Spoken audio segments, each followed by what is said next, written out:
क्रिकफॉट में आप सबका स्वागत है। तो आज बात करेंगे मुंबई इंडियंस की, एक ऐसी टीम जिसका स्क्वाड देख के लगता है कि भाई ये तो परफेक्ट है। लेकिन क्या सच में ऐसा है? क्या ये एक परफेक्ट 11 है या फिर एक टिकिंग टाइम बॉम्ब? चलिए आज इसी का पूरा पोस्टमार्टम करते हैं। मतलब सच बताऊं तो मुंबई इंडियंस की प्लेइंग 11 बनाना शायद दुनिया का सबसे आसान काम है। इतना क्लियर कट है सब कुछ, कोई डिबेट ही नहीं है। लेकिन क्या सच में? क्या कहानी इतनी सीधी है? देखते हैं। तो ये है वो टीम जो कागज पर दिखती है। ऊपर से देखिए, रोहित और डी कॉक, क्या जबरदस्त ओपनिंग जोड़ी है। फिर तिलक और एसकेआई, मतलब मिडिल ऑर्डर सेट है।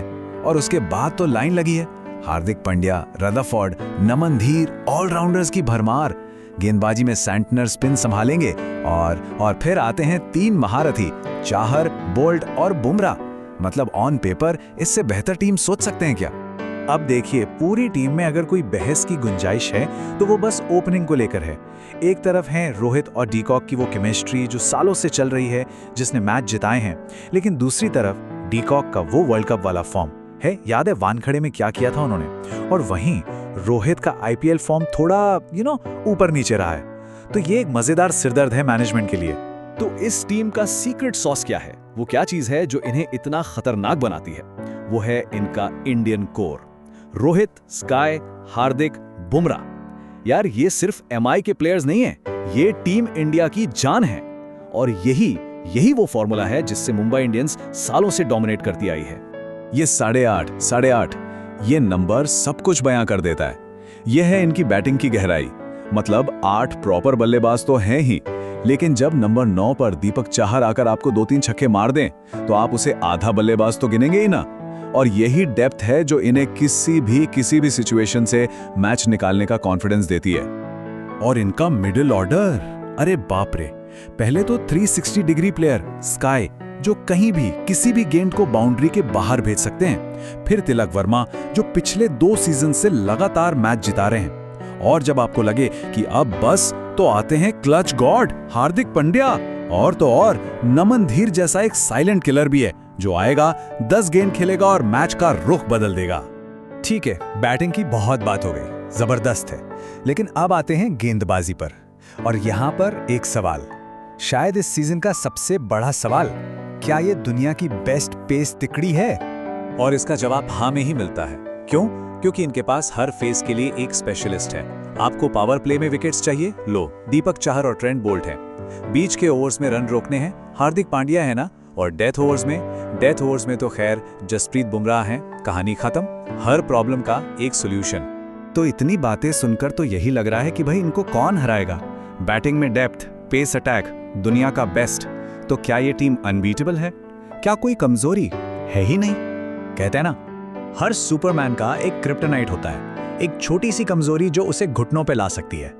मुंबई इंडियंस के लिए वो क्रिप्टोनाइट हमेशा से, जी हां, हमेशा से उनका स्पिन डिपार्टमेंट रहा है। तो प्रॉब्लम क्या है स्पिन में?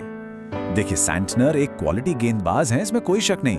लेकिन क्या वो अकेले काफी हैं? शायद नहीं। मयंक मार्कंडे एक टैलेंटेड गैम्बल हैं, चल गए तो चांद तक, नहीं तो।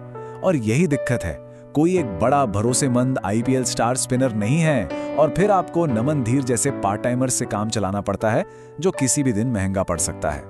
लेकिन यहाँ एक ट्विस्ट है, मुंबई इंडियंस के पास अपनी हर कमजोरी का एक जवाब है।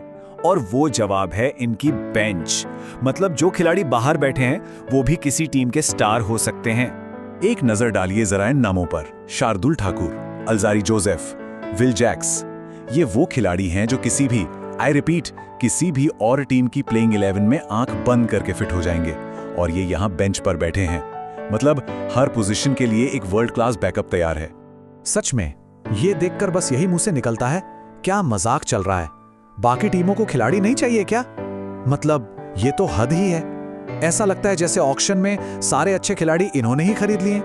तो चलिए अब आते हैं फाइनल वर्डिक्ट पर। इतनी ताकत, 1-2 कमजोरियां और एक जबरदस्त बेंच, इन सबको मिलाकर इस साल मुंबई इंडियंस से क्या उम्मीद की जानी चाहिए?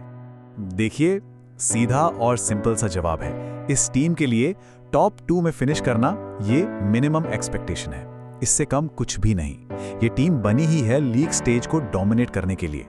और आखिर में बस यही कहूंगा, जैसा कि आप देख सकते हैं, if this team on paper does not enter the top 2 तो शर्म की बात है। जी हाँ, बिल्कुल। कागज पर इतनी खतरनाक टीम अगर टॉप 2 में नहीं आती तो ये सच में फ्रेंचाइजी के लिए शर्म की बात होगी। इस बार प्रेशर बहुत ज्यादा है। तो दोस्तों, ये था मुंबई इंडियंस के स्क्वाड का हमारा डिटेल्ड एनालिसिस। प्लेइंग 11 से लेकर अलग-अलग कॉम्बिनेशंस, उनकी ताकत, उनकी कमजोरी और हमारा अर्ली प्रेडिक्शन, सब कुछ हमने डिस्कस कर लिया है। ऑन पेपर देखा जाए तो मुंबई इंडियंस की टीम बहुत ही बैलेंस्ड और डेंजरस लग रही है। इनका strong Indian core, explosive batting lineup और वर्ल्ड क्लास पेस अटैक, ये सब चीजें इन्हें एक बार फिर से टाइटल का सबसे बड़ा दावेदार बनाती हैं। लेकिन अब असली सवाल तो ये है कि क्या मुंबई इंडियंस इस सीजन टॉप 2 फिनिश कर पाएगी या फिर कोई और टीम उन्हें टक्कर देगी? और हाँ, सबसे जरूरी बात, आपके हिसाब से एमआई की बेस्ट प्लेइंग 11 क्या होनी चाहिए? अपनी राय नीचे कमेंट्स में जरूर बताइएगा, क्योंकि क्रिकेट पर चर्चा तभी जोरदार होती है जब सब अपनी बात रखते हैं। सीरीज के अगले हिस्से में हम दूसरी आईपीएल टीमों का भी इसी तरह का स्क्वाड एनालिसिस लेकर आएंगे, जहां हम उनके बेस्ट कॉम्बिनेशंस, स्ट्रैटेजीज और सीजन की संभावनाओं पर बात करेंगे।